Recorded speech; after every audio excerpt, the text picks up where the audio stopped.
পৃথিবীর সব ধনী ধনী ব্যক্তিদের টাকা জমানোর জন্য পরিচিত যে ব্যাংক তার নাম সুইস ব্যাংক। আজকে আমি আলোচনা করব পৃথিবীর সব অসাধু, দুর্নীতিবাজ, কালো টাকা ও ট্যাক্স ফাঁকির টাকা এই ব্যাংকে জমা রাখা হয় নাকি বৈধ উপায়ে অর্জিত টাকাও জমা রাখা হয়। বিস্তারিত জানতে দেখতে থাকুন পুরো ভিডিওটি এবং যারা এখনও সাবস্ক্রাইব করেননি আমার চ্যানেলটি সাবস্ক্রাইব করে দিবেন। সুইস ব্যাংক মূলত অন্য ব্যাংকের মতোই একটি ব্যাংক। অন্যান্য ব্যাংকে যেভাবে অ্যাকাউন্ট খুলতে হয় সুইস ব্যাংকেরও একই পদ্ধতি, তবে একটি ব্যতিক্রমী বৈশিষ্ট্য হলো গ্রাহকের তথ্য গোপনীয়তা। তবে এখন অনেক পরিবর্তন হয়েছে নিয়মকানুনের। অনেকে মনে করে থাকেন যে সব অবৈধ টাকা জমা রাখার জন্য বিশ্বস্ত ব্যাংক হচ্ছে সুইস ব্যাংক, তবে এখন তারা অ্যাকাউন্টের সব তথ্য প্রকাশ করে থাকে। সাম্প্রতিক সময়গুলোতে দেখা গেছে বিএফআইইউ এর প্রচেষ্টায় আমাদের দেশের বেশ কিছু অ্যাকাউন্টে তথ্য প্রকাশ করেছে সুইস ব্যাংক কর্তৃপক্ষ। তবে আরেকটি বিষয় হলো এই ব্যাংকের সব টাকাই অবৈধ না। সুইজারল্যান্ডে যেসব প্রবাসী আছে তারাও তাদের টাকা এই ব্যাংকে জমা রাখে এবং পৃথিবীর বিভিন্ন দেশের সাথে সুইজারল্যান্ডের ব্যবসা বাণিজ্যর সম্পর্ক রয়েছে। সুইজারল্যান্ডের সাথে অন্যান্য দেশের ব্যবসা বাণিজ্য এই ব্যাংকের মাধ্যমে হয়ে থাকে, তাই সুইস ব্যাংকের সব টাকাই অবৈধ টাকা না।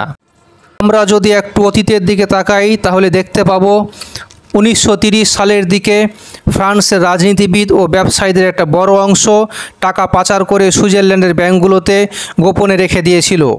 পরে সেই তথ্য ফাঁস হয়ে যায়। এরপর 1934 সালে সুইজারল্যান্ড সুইস ব্যাংক অ্যাক্ট নামে একটি আইন পাস করে। আইন অনুযায়ী কোনো গ্রাহকের তথ্য সুইস ব্যাংকগুলো প্রকাশ করতে পারবে না। তারপর থেকে সুইস ব্যাংকে টাকা জমা রাখার প্রবণতা বেড়ে যায়। মালিকানার কথা যদি বলি, সুইস ব্যাংকের একক কোনো মালিকানা নাই।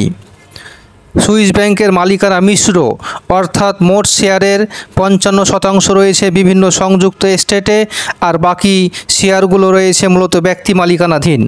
অ্যাকাউন্ট খোলার পদ্ধতি যদি বলি, বিদেশিদের জন্য নিজের সশরীরে উপস্থিত থেকে অ্যাকাউন্ট খোলার নিয়ম রয়েছে। অ্যাকাউন্ট খোলার সময় ভ্যালিড পাসপোর্ট, ইউটিলিটি বিলের কপি, সোর্স অফ ইনকামের তথ্য প্রদান করতে হয়। অ্যাকাউন্ট করার পর গ্রাহককে কয়েকটি সংখ্যার পিন নাম্বার দেয় এবং সেটি দিয়ে গ্রাহক তার অ্যাকাউন্ট ওপেন করতে পারে।